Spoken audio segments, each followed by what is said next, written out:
That's because this post needs to go all the way up. It would be weak as hell if you frame this deck and then set that post down on top of the deck. They want an uninterrupted load path up there. That is an engineered piece of hardware.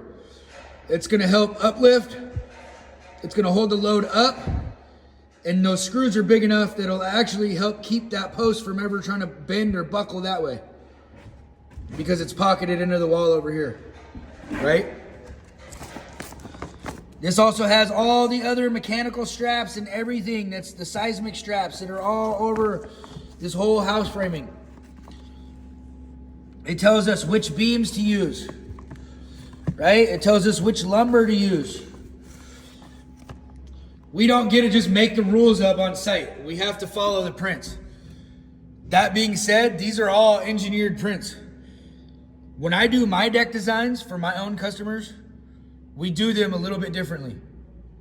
I won't max span stuff out as far as posts and things go. I overbuild everything a little bit, but I do it not because I'm trying to overbuild, mostly for visual, right?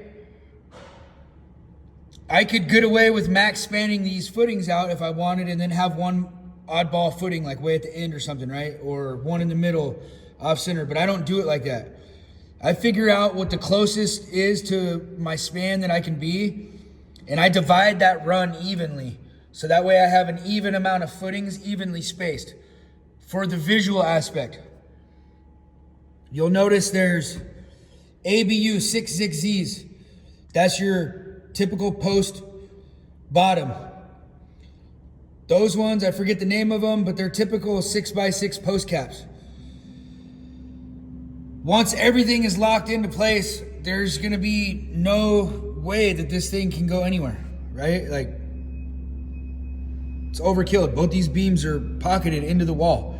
It's not gonna be able to pull that way at all.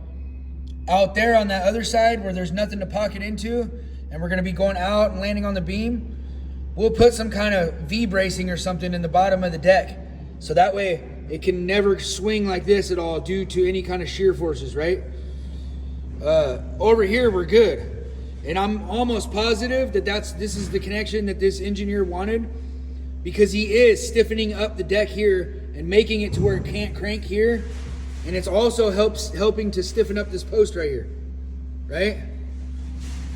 Again, I just wanted to send a shout out to all the wonderful Facebook engineers that think that Big Bad Builder is full of dookie, when in reality, we build per print, and that's what we have to do in order to fulfill our obligation and liability. Thanks for watching.